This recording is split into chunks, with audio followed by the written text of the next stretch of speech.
How many prostitutes have you killed? 12. Imagine tuning in to your favorite radio show one morning, expecting some light-hearted banter to start your day.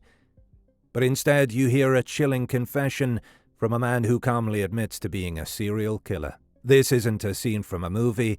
It's a real-life broadcast that happened on August 13th, 1997, during the Howard Stern Show. On the morning of August 13th, 1997, listeners tuned in to the Howard Stern Show, expecting the usual dose of entertainment. However, they were met with a startling confession from a caller who identified himself as Clay, claiming to be a serial killer operating in the New Orleans area. During the live broadcast, Clay shockingly admitted to the murders of 12 prostitutes, describing his actions with disturbing clarity. The call. After the chilling confession aired on the Howard Stern Show, listeners were left shaken by the unsettling conversation between Stern and a caller who identified himself as Clay, claiming to be a serial killer from New Orleans. Initially, Howard questioned if the caller was Ed, possibly referring to a notorious serial killer, but Clay denied it and introduced himself as Clay. All right, I got a guy on the phone who claims he's been killing prostitutes and he's wondering why he's doing it. So maybe he thinks I have an answer. Is this Ed? Ed? No, this isn't Ed. Oh. You haven't killed any prostitutes? No, I never said my name was Ed. Oh. Sorry. That's okay. What name do you use? You can call me Clay. Clay? Clay? He openly admitted to killing prostitutes, emphasizing his curiosity about his own motivations.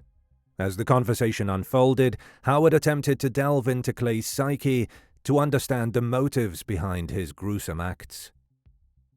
Okay, Clay, so what happened? How many prostitutes have you killed? 12. And you're wondering why you do it? I have a pretty good idea. Why? Did your mom beat you? Did your mom spank you? Was your mom a prostitute? No. Actually, nothing like that. What is it then? I think I just do it for the sense of the power. Right. During the conversation, Stern skillfully navigated the discussion, probing Clay with seemingly innocuous questions to elicit crucial information. Stern's questions about Clay's modus operandi, particularly whether he had sexual contact with his victims before killing them, hinted at the possibility of gathering biological evidence to link Clay to cold cases. Do you have sex with them first? Yes, and And then what, you strangle them? once. How else did you kill them? Well, a few times, actually most times with a hammer. And where do you do this primarily? I've done it twice in a parking garage, and then the rest of the times on the side of the road. And you're from the New Orleans area? Yes. And how, what do you beat them to death with a hammer? Man. That usually only takes once, and Dude, you gotta have a lot of anger in you. As the conversation progressed, Clay's hesitation in confirming Stern's assumptions suggested a potential authenticity to his claims. Clay revealed that he used a hammer and strangulation as methods of killing, admitting to committing the murders in various locations, including a parking garage and the side of the road. He mentioned being from the New Orleans area and targeting prostitutes around a place known as Jimmy Swagger Town, where sex workers gathered. Man. Well, why do you need to feel so powerful? He's got some issue with women, but like some shrink's gotta look into it. It's not even worth it. You might as well just kill yourself if you killed 15 people. And that means you're heartless. You used to kill small animals? no, I've killed a rat. Yeah. See, a lot of guys start out killing kittens for some reason. Yeah, they kill something before they start with humans. If my kid killed a kitten or something cute, I'd probably just, figure, well, this is it. They're gonna be serial killers. Kill them. Dude, you're a serial killer. Yeah. Yeah. Wow. And you get away with it, I guess, because they're hookers and... The conversation took a disturbing turn when Clay admitted to having sex with his victims before killing them. Howard questioned the possible motivations behind Clay's actions, asking if he was abused or if his mother was a prostitute. Clay denied any such traumatic experiences and revealed that he killed for a sense of power. Clay discusses his modus operandi, saying he usually kills the women in parking garages or on the side of the road. As Howard probed further, Clay described his lack of satisfaction from the killings and expressed confusion about why he engaged in such acts. He mentioned planning to leave clues and create a signature for his murders, like thumb painting with the victim's thumbs, but ultimately never followed through with these ideas. When asked about playing with the bodies after the murders, Clay denied doing so but admitted to once putting money in a compromising place on a victim's body. He also mentioned killing a transgender woman without realizing it at first. Clay's demeanor throughout the conversation was calm and matter-of-fact, showing no remorse for his actions. He denied being abused as a child, but suggested that the killings gave him a sense of power. So how old were you when you killed your first woman? 16. And you must be a powerful kind of guy, big guy. I wasn't then. Right. And when you killed your first one, did you go in there knowing you were going to kill her, or it just sort of happened? I knew I really had it planned out. You know, I wanted to do the whole sending clues. Right. Oh, yeah, are you To in... baffle people, but it turned out no one noticed for a long time. Right. Like you killed her on the side of the road? Her, that was the parking garage. Okay. And then what'd you do with the body? You dumped that somewhere? Yeah, actually, I think she's probably one of the ones that they found. Yeah. But let me ask you something. You were sending clues that you were going to do this? No, I was. He was going to doing that. He was going to leave like a note for the newspapers, and But you decided not to. he didn't want to be famous or draw attention to himself. But the problem is, That's what I wanted to do, but but you did, but no one noticed the clues. I never sent the clues. I never left anything. You know, I wanted to have my own little signature. Right. I wanted to thumb paint Oh, with their thumbs. Despite the shocking nature of the call, Clay remained nonchalant and even added a touch of dark humor, stating that he would miss the next Batman movie if he were to kill himself. Clay admitted to letting one potential victim go, suggesting a hint of compassion or remorse, especially for someone new to prostitution. However, he clarified that he had killed both men and women, with no specific pattern or racial motivation. The caller provided details about the circumstances surrounding the murders, including how he initiated conversations with his victims. He also shared some details of the killings, such as the lack of struggle from the victims and his choice of using a hammer influenced by a comic book. He disclosed that he sometimes got drunk before committing the murders. But no wife. not married to the mother. You're a white guy? Yeah, or that's pretty funny because the only suspect they had when they started finding the bodies was a black police officer. Oh. Turns out one of them was associated with them. Oh, really? Yeah. Are you on drugs? I've done acid a few times. So But nothing heavy. So after you killed the first 60-year-old, like you finished. No, I was 16. Oh, that's right. I'm sorry. She was. All right. So you finished with your sexual gratification, and then you. Not always, no. Not always. You don't even want to get laid sometimes. No, You just want to kill. I'm just bored. Right. But does the killing sexually satisfy you in some way? I can't believe Ed McMahon's not laughing. I've beaten off thinking about it later. Yeah. What do you say? That's about it. He's pleasured himself thinking about it later. Oh, he has. Howard inquired about Clay's sexual satisfaction from the killings, leading to an unsettling revelation that Clay had pleasured himself while thinking about the acts afterward. Clay then continued to discuss his actions with Howard Stern. He revealed that he had children but was not married to their mother. He also mentioned that the initial suspect in the killings was a black police officer, showing a racial bias in the investigation. When asked if he was on drugs, Clay admitted to using acid occasionally, but denied being high during the murders.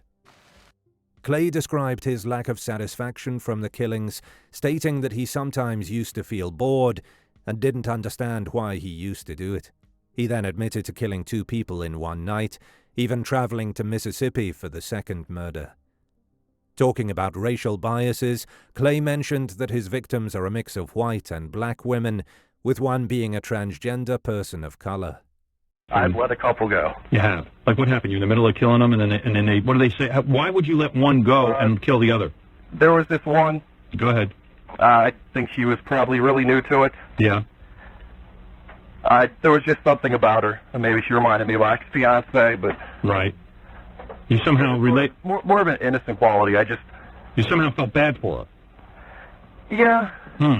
And you have a fiancé, so you're planning to get married? No. He had one. Oh, you you say. had one. No. If I wouldn't be a suspect, believe me, she'd. But let me ask you, why'd you did you start to kill her and then, like you said, forget it? Or you just never even. Not even. You just had sex. You just had sex with her and then you let her go. I didn't even have sex with her, Howard. Well, that's weird. Now that's weird. I mean, you just really felt sorry for them. He then went on explaining that he doesn't approach the prostitutes but waits for them to approach him. He admitted to sparing some victims, particularly those who he thinks are new to prostitution. Clay continued to discuss his actions and mindset regarding the murders of prostitutes. He admitted to sparing one victim who reminded him of his fiancée, showing a twisted sense of empathy. Clay revealed that it had been nearly a year since his last killing spree, attributing the pause to a combination of his car breaking down and self-control. He then talked about his method of killing, mentioning that he usually hit his victims from behind and didn't see much struggle. He described himself as intimidating rather than powerful and admitted to using a hammer as a weapon, inspired by cartoons. Despite his violent tendencies, Clay mentioned that he had had consensual sex recently and hadn't harmed the woman because she wasn't a prostitute. And what do you like? Do you enjoy seeing them struggle as you kill them? Actually, none of them really struggle. Do you hit them from behind, or do they see it coming? I can't get inside their minds, but let's just say I hit them. But, I mean, are you facing them? Yeah. Well, so you can see their face and everything when you do it. Yeah. The worst I've ever gotten was one tried to grab my neck. I've never gotten any of the claw marks or anything that are dead giveaways. Right. You must be very powerful. I wouldn't call myself powerful. Maybe intimidating. When asked if he got high before the killings, Clay admitted to getting drunk but denied having tattoos or using drugs regularly. He also revealed that he had confessed his actions to a few women before killing them, showcasing a chilling manipulation tactic. Clay described tormenting his victims before their deaths, sometimes asking them if they were worried about the dangers of their profession before killing them. The call concluded with Howard asking if anyone had come close to catching Clay, to which he responded in the negative. Yeah, what do I do with the guy? Just hang up and forget about it, or is there anything I can? Depends on, Howard, what are you going to do? Of course, you're not going to, turn him in, but... Well, I would, but I can't. A lot of people would want to turn him in, but what can you do? You talk to him, try and figure out what's going on. Yeah, all right. That's what then I'll probably just hang up. Okay. Thanks a lot, Howard. Thanks, man. All right, thanks, guys. Despite the disturbing content of the conversation, Clay remained elusive about his identity. Throughout the conversation, references to the McDonald triad, a controversial theory linking childhood behaviors to future violent tendencies, added depth to the discussion. While the validity of the triad has been debated, its mention underscored the complexity of understanding the motivations behind Clay's actions. After the call ended, people couldn't stop talking about Clay the serial killer. They wondered if his story was true. Even though the call faded away, it left a scary feeling that stayed with listeners. Even though nobody knew if Clay was telling the truth, his confession stuck with people. It made them think hard about what's real and what's not. It showed how much people are drawn to stories about crime and what makes people do bad things. The aftermath. A few days after the unsettling call from the self-proclaimed serial killer named Clay on the Howard Stern show, the FBI got involved. Howard Stern revealed that the FBI contacted them, confirming that the call wasn't a prank. The agency requested tapes of the call, indicating a serious investigation into the matter. After this call, it was thought that this person might have been the Storyville Slayer, who most likely was Russell Elwood, a serial killer who terrorized New Orleans, Louisiana. He targeted women, mostly prostitutes and drug addicts, between the ages of 17 and 42, mainly of African American descent. His brutal methods included strangling his victims to death or beating and drowning them in canals and rivers before dumping their bodies in remote areas near Lake Pontchartrain. The dumping sites were carefully chosen to be isolated, making it difficult for investigators to find the victims' bodies. As a result, some remained undiscovered for weeks, months, or even years, leading to severe decomposition and destruction of crucial evidence. In fact, some victims were never identified, adding to the mystery and tragedy of the case. Russell Elwood came under police suspicion in connection with the murders. He lived a rough life due to drug addiction, moving from job to job and frequently getting into trouble with the law. Elwood was first noticed by the police in 1994 when he was found near where two victims' bodies were discovered. During an encounter with the police, Elwood's behavior raised suspicions. He couldn't explain why he was parked in a remote area late at night, claiming to be fixing his car, but lacking the tools to do so. This led to him being questioned about the murders and later booked as a suspect. In 1997, police traveled to Florida to question Elwood, who was living with his father. He confessed to knowing many prostitutes and using drugs, but denied any involvement in the murders. However, during the interviews, he mentioned having dreams about being questioned for the killings and admitted to frequenting the areas where the bodies were found. Shortly after the interviews, Elwood was arrested for buying cocaine and spent time in jail. While incarcerated, he allegedly boasted to his cellmates about his involvement in the murders, describing how he lured women with drugs before killing them. The call to the Howard Stern show by Clay, claiming responsibility for the murders, brought further attention to Elwood. However, doubts arose about the credibility of the call, and Elwood was still in jail at the time, raising questions about his involvement. After his release, Elwood returned to Canton, but was tracked down by the police. During interrogation, he initially denied confessing to the murders, but later admitted to boasting about them. He even confessed to killing two of the victims, but later recanted his statements, blaming mental illness. Despite his denials, Elwood was charged with the murders of Cheryl Lewis and Dolores Mack in 1998, while serving time for a separate offense. He continued to deny his involvement, but the evidence against him led to his arrest and subsequent legal proceedings. In the end, the sentencing of Russell Elwood to life in prison brings a degree of closure to the potential connection between the caller and the convicted killer. It also emphasizes the importance of thorough investigations and legal proceedings in ensuring that individuals who pose a threat to society face the consequences of their actions. Was Clay really Elwood?